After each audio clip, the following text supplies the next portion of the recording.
The 200th anniversary of Sir John A. Macdonald's birth has appropriately prompted much discussion about our first Prime Minister's legacy. But part of that legacy should include the work of one of his most trusted allies, Thomas Darcy McGee, one of the few politicians in Canadian history to have been assassinated.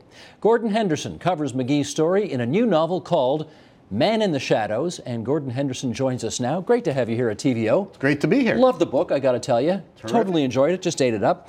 Let's, for those who don't know the story, set the scene and tell it. It's 1867. Canada is on the verge of becoming a country, but there's a group in the United States called the Fenians who want Canada destroyed. Pick up the story from there. Who are these guys? Well, the Fenians were Irish revolutionaries. This was the first time the phrase Irish Republican Army was used, the IRA. And they're sometimes looked at as kind of a silly organization. Imagine trying to conquer Canada. But they were a real threat to Canada. These were Irish. They felt that they could attack Britain from its weakest side, and that was British North America. And this was after the Civil War, so there were a lot of people armed. And they attacked at Ridgeway in 1866. Where's that? Fort Erie. Okay. And actually won the battle. It's a small little battle, but they won. And then they retreated when they didn't get reinforcements. So Sir John A. Macdonald was very nervous about the Fenians, with good cause. And but Darcy McGee, who had been an Irish revolutionary in his youth, denounced the Fenians. So that's the thing. I mean, I can explain that. We need to figure that out because McGee's an Irish Catholic, and you would think a typical ally for the Fenians, but absolutely not. And he was a member of Young Ireland, which was a revolutionary force, and he escaped Ireland with a price on his head. But he turned when he saw that British North America was a place where Catholics could buy land. They could go. There were schools in Roman Catholic schools. That was the big thing for him. And he thought, this place is pretty good, this Montreal.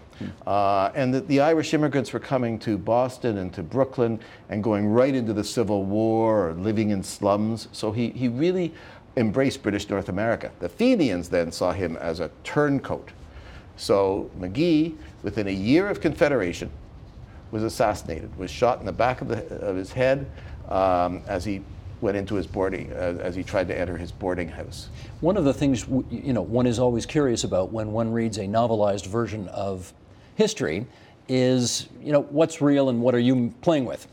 So McGee gives an interview in your book in which he says, "We are building a northern country of compromise, good faith, and fair play." Did he really say that? Those are his words. They are. Okay. What I did was I'd take little phrases from speeches or diaries or letters and sneak them into dialogue.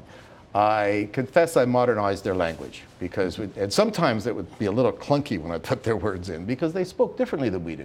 But that, he said. That's a great line for any politician to say today. Doesn't that just sum up what we're all about here? Compromise, good faith, fair play? And this wasn't an era of much compromise, good faith, and fair play. This is an era when people were very distrustful of each other. The French and the English did not work together all that well all the time, and the Catholics and Protestants distrusted each other, and the Church of England would distrust the Presbyterians. I mean, people weren't getting along, but Macdonald got these people to get along and got these people to work together, and his friendship with McGee and his partnership with McGee, a fiery Irish Catholic, was exemplary. Were there really? Again, this is another one of these, did Gordon make this up or is this legit? Were there really American sleeper cells in Canada aimed at crushing this new country before it got on its feet? Well, there was a guy, there are two figures in the book which are accurate. One is Gilbert McMicken, who was sort of a spy master, and he reported that there were. He was hired by Macdonald after the Ridgeway battle to find out what's going on. And he said, yes, there are. McGee certainly said, yes, there are. And he got into trouble by publishing the names of Fenians in Montreal. It's one of the reasons they killed him, I suggest. And the third person that was a minor player in the book was a man named Henri Le Caron. His first name was Thomas Beach. And he wrote a book called 25 Years in the Behind the Lines with the Fenians or something like that as a spy. And he said there were. So there were real claims. That's enough for me to go with as a novelist. America, of course, not just in the War of 1812, but many times after that, had covetous eyes on Canada. And here's a quote from your book on that score. "What I've seen from the Americans," Sir John A. Macdonald exclaimed, "is nothing but encouragement for this sedition. The American authorities are turning a blind eye, to be sure. Our spies tell us the government is not actually helping the Fenians, it is simply allowing them to shake the tree." What did you find out about America's intentions towards Canada at the dawn of the birth of this new country? Okay, well, first of all, the shake the tree is a quote. It's a quote from an American newspaper. So that's true with the rest of it. Yeah. Whether MacDonald said it, but it was written in the States. Okay. So I snuck that into MacDonald's sentence. There's no question that William Seward, Secretary of State, who was the Secretary of State, and very, very powerful Secretary of State, made all kinds of statements, like the Stars and Stripes should go to the North Pole. And Le Caron writes that there was a meeting that he was at with John O'Neill, who led the Battle of Ridgeway, in the White House with President Johnson, who was the president after Lincoln's assassination, in which Johnson said, basically, "Bring me Canada." There are those who think that Caron was not a trustworthy source. But he wrote this book, and it was a bestseller at the time, and he claims that he was at the meeting. So I have that meeting in the book. So if that's true, it went right up to the White House. You describe the assassination of McGee in really quite powerful terms, and it's quite an emotional scene. Here we go, another excerpt from the book. "At the door, Darcy McGee removed his right glove and fumbled in his pocket for his key. He took a long, hard drag on his cigar and inserted the key in the lock. He bent down to ensure that the key entered the door smoothly. Then the bullet shattered the back of his head." It's very Lincoln-esque in some respects, eh? Yes. Did he die instantly? Yep. He did. Yep. How was the murderer, who went down this alleyway late at night, not spotted by anybody? I don't know. Nobody knows. Which gave me room to play with as in a book, in a work of fiction. The street, Spark Streets, can be pretty empty today, but there was across the street was Oford's Hotel, and it was closed down. It's in Ottawa, obviously. This is in Ottawa, Spark Street, which is just very close to Parliament Hill. But there was nobody on the street. The last person that saw McGee alive was Robert McFarlane. And I actually know his, I don't know what this is, grandson or great-grandson, who said to me, "You know, my grandfather was the last person to see McGee alive." And I said, "Then he killed him." The second last. but he said goodbye to McFarlane, and he rounded the corner to the boarding house and then was shot. And there was nobody on the street except the killer. And there was an empty building across the street, so that was a quick means of escape. You've got a quote attributed to Johnny MacDonald in the book in which he says, Macdonald, "Start arresting suspicious-looking people, just start arresting the bastards." Did he really say that? Maybe. Okay. Well, they certainly arrested a lot of people. They filled the Ottawa jail. So whether he said start arresting the bastards or not, he certainly said start arresting. That might be poetic license there. That was poetic license. Okay, but when he said, all right, if the notion is start arresting suspicious-looking people, what did suspicious-looking people mean at that time? Irish Catholic. Period, full stop. Period, full stop. And they did, eh? They did. Any idea how many? Are we talking a few or dozens or? Dozens. Dozens. Yeah. I mean, I know some of the names, the key players. I mean, Patrick Buckley, MacDonald's main driver, arrested. John Doyle, who was worked at the Russell House, is one of the main waiters, arrested. Thomas O'Day, a fictional character, arrested. Who was eventually found guilty in court of killing McGee? A guy named Patrick James Whalen. He's often called Patrick Whalen, but he went by Jim. And Whalen was definitely a Fenian sympathizer. And he never denied that he was a Fenian sympathizer. Did he ever deny killing him? Yes. He said, "I held the horse for the man who killed McGee." So he was arrested right away. And he was arrested in part by clothing. He was wearing an old gray coat. which was at one point going to be the title of the book, The Man in the Gray Coat. He was arrested by his boot print, but it's not hard to have the same, to borrow somebody else's boots. And in his hotel room, a gun had been shot off, but then a chambermaid said she had done it by mistake. So there was evidence against him, but a lot of it was explained. After looking at it yourself, doing the research, are you more or less persuaded that he's the right guy? I'm not a truther. I'm not a big conspiracy theory guy. But boy, there's so much fodder for a good old conspiracy theory here. So I'm going to go with he was not the guy. I'm going to go with somebody else was masterminding it. Whelan was not the smartest bulb on the Christmas tree, and this was well crafted and well executed. If it was a conspiracy, led by whom?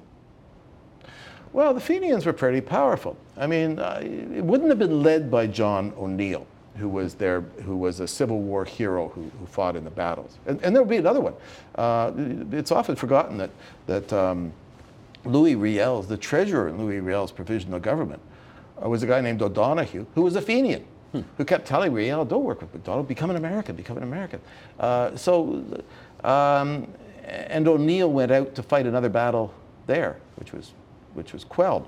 So the Fenians could well have masterminded this, and that would go all the way back to England, or to Ireland. To Ireland. Where is Thomas Darcy McGee buried? Montreal, Côte des Neiges Cemetery. And how many people showed up for his funeral? I forget off the top of my head, but essentially the whole city. It was unbelievable. I remember the 75,000? Yeah. 75,000 to 80,000 people. I mean, the whole city went out. This was unbelievable. I mean, you figure this happened early April 1868. Within a year of Confederation, a cold-blooded assassination. I mean, it's extraordinary. It's an amazing story. And McGee had a lot of enemies. McGee was very, very fiery. I have MacDonald saying he used words like weapons, and he did. MacDonald was a practical politician. McGee was, here's my view, you know. But I have MacDonald saying to his wife Agnes, Darcy has no enemies now, and he didn't.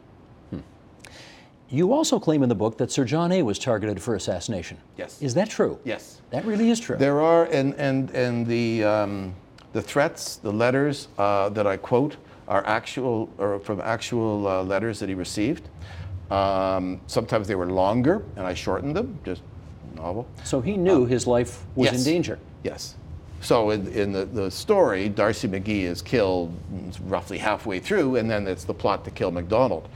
And absolutely, MacDonald was getting threatening letters from Fenians. How was it? Because there's actually very exciting chapter in the book where you describe the near miss that MacDonald experienced. How did they not get him? I mean, the security at the time was nothing like it is around a prime minister today. How did they not get him? I don't know.